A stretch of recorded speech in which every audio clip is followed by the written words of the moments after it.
تحية طيبة من مطبخ بنو. رجعت لكم اليوم فيديو جديد، أتمنى ينال على إعجابكم. هذا الفيديو طلبته من عندي وهاي التعليقات مالتكم، حبيت أشكركم جزيل الشكر. واليوم حبيت أضيف تعليقاتكم للفيديو بناء على طلبكم. كم وحدة من البنات حبت تشوف تعليقاتها وقالت خالة يا ريت تخلين تعليقاتنا، فإن شاء الله يعجبكم هذا الفيديو. اليوم طريقة عمل الجيمر وإن شاء الله راح تحبونها. طريقة جدا سهلة ومبسطة، سويتها على هاي طريقتي جدا سهلة وراح تستفادون من عندها. طبعا الحليب تكلمنا عنه سابقا، حليب الجاموس او حليب البقر، اثنين يصيرين جيمر.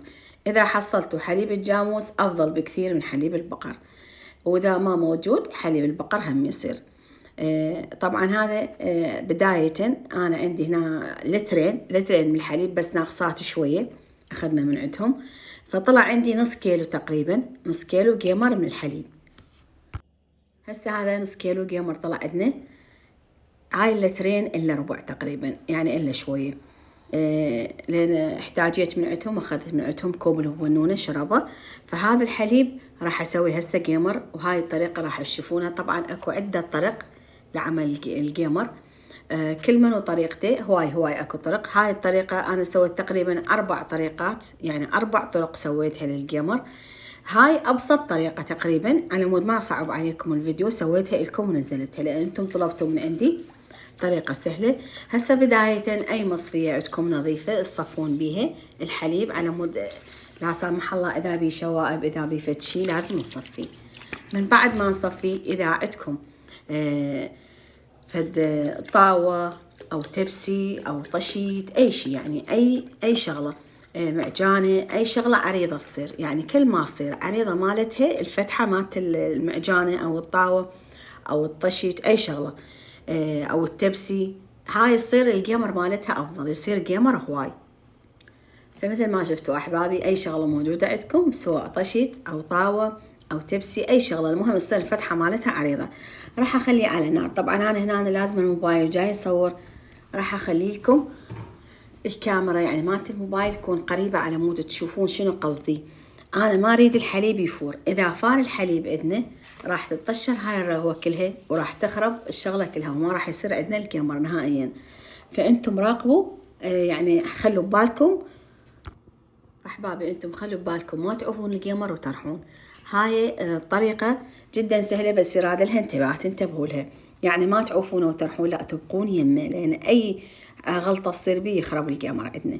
راح تشوفونه، قربت لكم الكاميرا مالت الموبايل على مود تشوفونه زين، بس يبدي من الداخل. شوفوا بهالطريقة هاي جاي تلاحظون يريد يتكون عندي يعني هيك مثل القشوة، ويصير فقاعات ويرتفع. قبل لا يرتفع ما خليه يرتفع، بس أحس بيه هو سخن، يعني أشوفه من الداخل، يعني من الحرارة مبين. هسه راح أبدي شنو أسوي هاي الطريقة بهالشكل هذا، أو كوب، أي شيء موجود عندكم تظلون تسوون تقريبا 5 دقائق 7 دقائق هيجي، على ما تتكون عندكم رغوة كثيفة.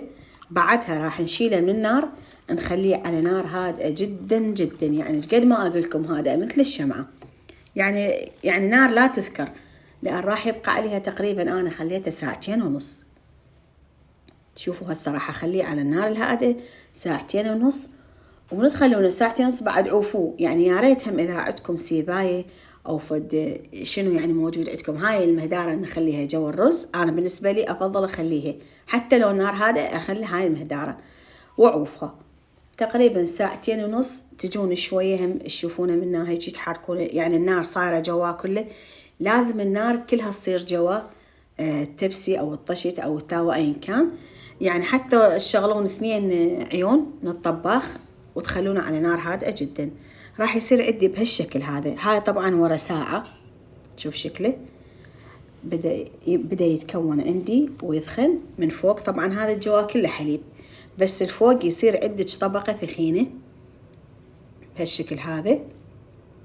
هاي طبقة الجيمر من تصير عندنا يعني ثخينة كلش، نحس بيها شلون تعرفونها، خلص الفقاعات اللي كانت مثل الوغف كلها تروح، تصير قطعة واحدة ناشفة من فوق. ورا 2.5 ساعة يعني ينشف تماما. انت شو تسوين؟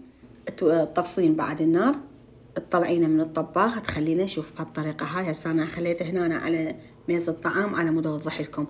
هاي أهم نقطة، راح تغطونه بهيجي سلة. إذا ما عندكم هيجي سلة، أي سلة بيها ثقوب، وتخلون قطعة قماش يعني تكون قطنية، أو تخلون منشفة نظيفة جديدة تخلونها، يعني ما تخلون أي شيء عليه، منشفة نظيفة، أو تخلون قطعة قماش تعوفونه على الكاونتر تقريبا للصبح. يعني أنا هسه سويته بالليل، عفته للصبح. ثاني يوم الصبح هسه تشوفونه شلون صاير.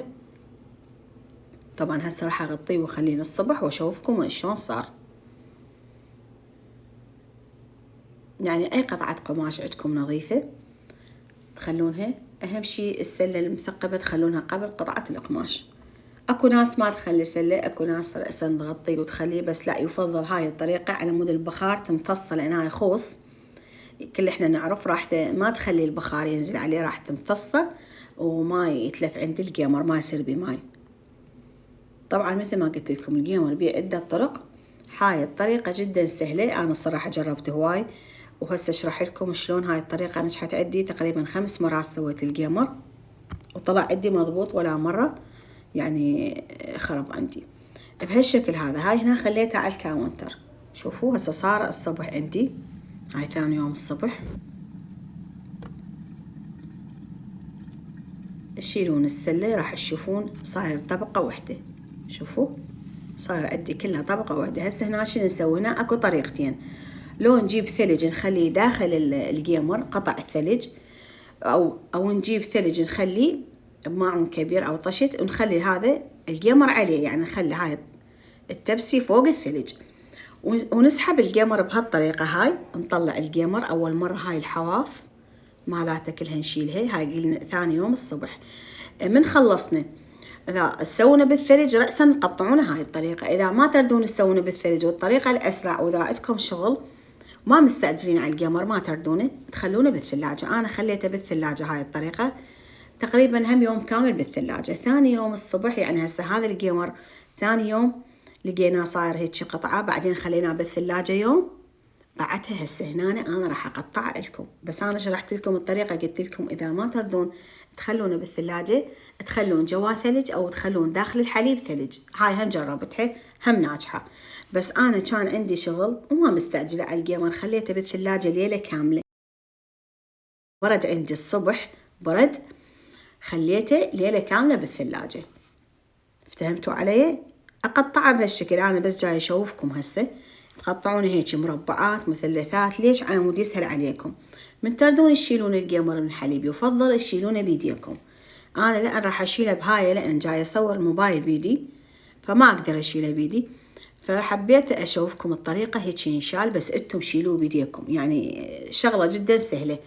انتم ما عندكم تصوير، راح تجيبون الجيمر هذا صار عندكم قطع، تلمونه بيديكم وتخلونه بالصحن، تغسلون يديكم وتنظفونها او تلبسون شف وتطلعون الجيمر بيديكم. شغلة جدا سهلة، بس انا طلعتها بهاي مالت اللي نطبخ بيها، لان انا جاي اصور لكم كل الجيمر اللمه طبعا قطع قطع. يصير عندنا بهالشكل هذا